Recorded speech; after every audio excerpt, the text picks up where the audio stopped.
लोकहा थाना क्षेत्र से बेहद ही नाटकीय ढंग से हुई हत्या का मामला सामने आया है। गौरतलब है कि थाना क्षेत्र के अरनामा गांव की फूलो देवी ने बीते 24 अक्टूबर को स्थानीय थाना में अपनी 15 वर्षीय बेटी नीलम के गुमशुदगी होने की रिपोर्ट दर्ज कराई थी, जिसमें उसने बताया था कि बीते 21 अक्टूबर को दुर्गा पूजा के दौरान जब उसकी 15 वर्षीय बेटी नीलम शाम में मंदिर दिया जलाने गई थी, उसके बाद वो वापस नहीं आई। अपने स्तर से काफी खोजबीन की गई, लेकिन उसका कहीं अता पता नहीं चला। इस मामले में एक बड़ा खुलासा सामने आया है, जिसको लेकर डीएसपी सुधीर कुमार ने लोकहा थाना परिसर में प्रेस वार्ता की। प्रेस वार्ता के दौरान मामले का उद्भेदन करते हुए उन्होंने बताया कि उस 15 वर्षीय नीलम की हत्या उसके भाई ने की। उसके भाई के बयान के आधार पर नीलम का अपने गांव के ही किसी दीपक नाम के लड़के से प्रेम प्रसंग चल रहा था, जिस पर उसके भाई को आपत्ति थी और गुस्से में आकर उसके भाई ने अपनी ही बहन की हत्या कर दी। इतना ही नहीं, हत्या के बाद उसने अपने पिता को फोन किया और बहन की हत्या की बात भी बताई। पिता, जो कि पंजाब में रहकर मजदूरी करते हैं, उन्होंने उसके सहयोग के लिए 2 व्यक्ति को भेजा और फिर उन 2 व्यक्तियों के सहयोग से नीलम के शव को दूर जाकर एक तालाब में गाड़ दिया गया। हालांकि पुलिस के द्वारा सख्ती से पूछताछ करने के बाद एसएसबी के स्क्वाड डॉग टीम की जांच के बाद इस बात का खुलासा हो पाया, जहां भाई ने अपनी ही बहन की हत्या कर उसका शव छुपाने, पुलिस को गुमराह करने और फिर नाटकीय ढंग से उसको खोजने और उसकी गुमशुदगी का रिपोर्ट दर्ज कराने की गुनाह को कबूल किया है। इस गुनाह में पुलिस ने उसके भाई को गिरफ्तार कर लिया है। अन्य 2 सहयोगियों की गिरफ्तारी के लिए पुलिस छापेमारी में जुट गई है। थाना में गुरुवार को डीएसपी सुधीर कुमार ने प्रेस वार्ता के दौरान गुमशुदा युवती नीलम कुमारी की हत्याकांड का खुलासा किया, जिसमें बीते 24 अक्टूबर को लोकहा थाना क्षेत्र के अरनामा निवासी बच्चे लाल यादव की पत्नी फूलो देवी ने लोकहा थाने में लिखित आवेदन देकर अपनी 15 वर्षीय बेटी नीलम कुमारी के बीते 21 अक्टूबर से गुमशुदगी होने का मामला दर्ज कराया।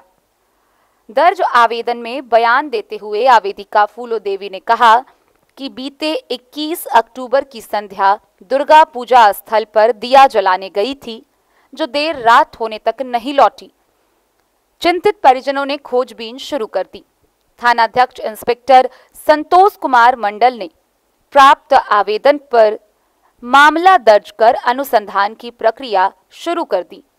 साथ ही मामले को संज्ञान में लेते हुए पुलिस अधीक्षक सुशील कुमार ने कांड के उद्भेदन के लिए एसआईटी टीम गठित किया। गठित टीम में फुलपरास के एसडीपीओ सुधीर कुमार, लोकहा के थानाध्यक्ष इंस्पेक्टर संतोष कुमार मंडल, तकनीकी शाखा के प्रभारी अजीत सिंह, सिपाही सुरेश कुमार, महिला सिपाही इंपू कुमारी तथा लोकहा थाना की महिला सिपाही हेमा कुमारी ने अनुसंधान प्रारंभ किया। साथ ही एसएसबी के डॉग स्क्वाड टीम के सहयोग से काफी गहनता से छानबीन की गई,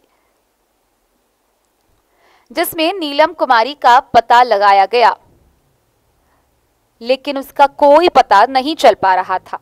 उसी दौरान पीड़िता नीलम के भाई ओम प्रकाश यादव से सख्ती से पूछताछ की गई, जिसमें उसने अपनी बहन की हत्या करने का गुनाह कबूल करते हुए कहा कि उसकी बहन का प्रेम प्रसंग गांव के ही असरफी यादव के पुत्र दीपक यादव के साथ चल रहा था।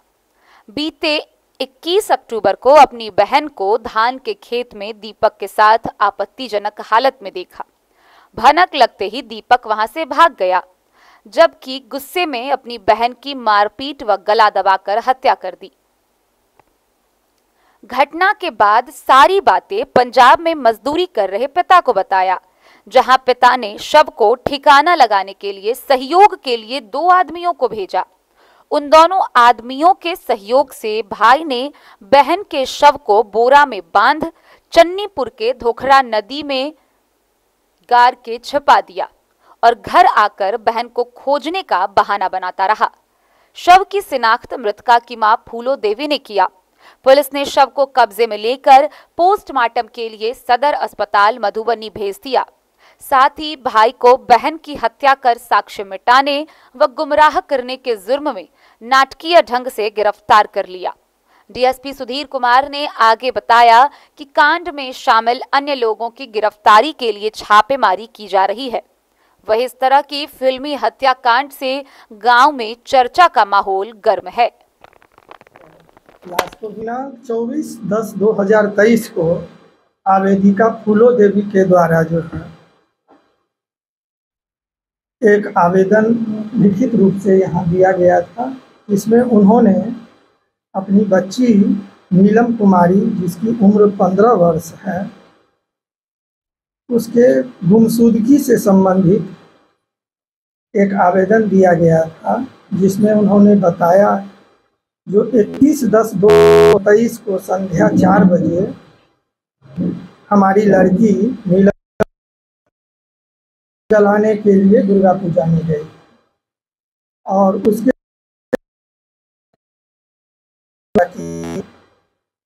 लेकिन लड़की नहीं मिली। तो दिनांक 24/10/2023 को उन्होंने थाना पर आके आवेदन दिया। तो 24/10 को आवेदन दिया गया तो थाना प्रभारी के द्वारा इस संबंध में वरीय पदाधिकारी को सूचना दी गई।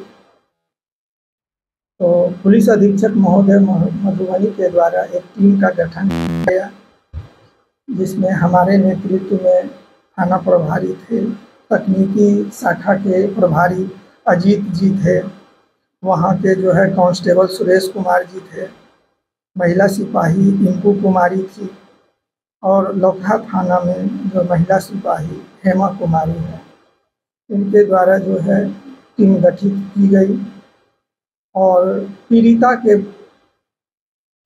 यानी कि जो आवेदिका थी उनके पुत्र ओम प्रकाश यादव, उस पर कुछ शक हुआ, गहनता से या गहराई से उससे पूछताछ की गई और पूछताछ के क्रम में जो है वो इन चीज़ों को स्वीकार किया कि दिनांक 21/10/2023 को संध्या अपनी बहन को यानी कि नीलम कुमारी को उन्होंने गांव के ही दीपक यादव के साथ प्रेम प्रसंग का मामला था। आपत्तिजनक स्थिति में जो है भाई के द्वारा देख लिया गया, वो लड़का वहां से भाग गया और 8-9 बजे के रात्रि के करीब ओम प्रकाश यादव के द्वारा, जो लड़की का भाई है, उसके द्वारा गला दबाकर हत्या कर दी गई और सबूत मिटाने के लिए लाश को बोरा में बंद करके जो है दूर जो है धान के खेत में दबा दिया गया। और इसमें 2 लोग और उसके सहयोगी थे, उसके बारे में भी पुलिस गिरफ्तार नहीं, नाम का खुलासा हम नहीं अभी करेंगे। गिरफ्तार 2 एक्स्ट्रा, हाँ 2 इसके सहयोग के रूप में थे। उनके पिता जो थे, ठीक है, उनकी भी जो है संलिप्तता जो है, ठीक है, इन चीज़ों में जाहिर हुई है। उनके पिता के जो है मोबाइल नंबर से टीम वर्क के रूप में जो काम किया गया और यानी कि सूचना मिलने के 20 घंटे के अंदर जो है, ठीक है, लाश को भी बरामद कर लिया गया और इसके द्वारा स्वीकार भी कर लिया गया है। अन्य बिंदुओं पर काम अभी किया जा रहा है और निकट भविष्य में आपको जो है अन्य गिरफ्तारियां भी जो है इस संबंध में। घटनास्थल पर एक सवाल मेरा भी है, क्योंकि ये घटनाक्रम हुआ, उसके माँ के बयान पर ये एफआईआर भी, क्या परिवार के केवल एक ही सदस्य इस हत्या में शामिल थे? नहीं, इन बिंदुओं पर जांच की जा रही है, ठीक है, जांचोपरांत जो है, ठीक है, पूरे मामला का जो है घटनास्थल से क्या बरामद? घटनास्थल से बोरे में जो है लाश बरामद की गई है, जिसे भेज दिया गया पोस्टमार्टम के लिए। पोस्टमार्टम से आ भी गया, लेकिन उसका जो है अभी तक रिपोर्ट प्राप्त नहीं हुआ है। कहीं ना कहीं ये मामला फिल्म आई थी उसकी तरफ दिखाई दे रहा है, इसमें कामयाबी मिली है। हम लोग क्या कहना चाहिए हम पदाधिकारी को? टीम में शामिल सभी पदाधिकारी गण जो हैं मुस्तैदी से जो है इसको चेंज के रूप में स्वीकार किए थे और बहुत अच्छी जो है मधुबनी पुलिस की उपलब्धि है। आगे भी जो है इसी तरह आपको जो है ठीक है अपराध नियंत्रण में और गिरफ्तारियों में ठीक है इस तरह के आपको जो है पुलिस के ज़्यादा निशानदेही तलाश था क्या? जी उन्होंने ही बताया। हाँ, उनके द्वारा ही जो है स्वीकार किया और क्या बताया गया। तो सर जहाँ तक बात हुई बताया आपने कि 10% चल रहा है। हाँ, उन बिंदुओं पर भी जांच की जा रही है। ठीक है, कुछ पता चल रहा है अभी इस संबंध में खुलासा करना उचित नहीं है। ठीक है, जांच अभी जारी है। ठीक है, जांच अपराध कर्मी किसी भी स्थिति में बच नहीं पाएंगे। ठीक है, उनके विरुद्ध सख्त से सख्त कार्रवाई की जाएगी। ठीक है, इन चीज़ों को आपके माध्यम से हम ये कहना चाहते हैं। ठीक है, जो इन क्षेत्रों में अपराध कर्मियों के लिए कोई स्थान नहीं है, वो कुछ हो। तो एक सवाल रहेगा, ठंड का भी समय आ रहा है और लगातार लग रही है, इसलिए तो गश्तियाँ भी लगातार की जा रही है, मानसिक अभियान भी चलाया जा रहा है, लेकिन फिर भी आए दिन घटना होती है। 15 वर्षीय नाबालिग इसमें समाज को भी अवेयर होना जरूरी है। आप लोगों से भी अनुरोध है कि जो हेलमेट पहने। ठीक है, प्रॉपर जो है लाइसेंस के साथ प्रशिक्षण के साथ जो है वाहन चलाएं।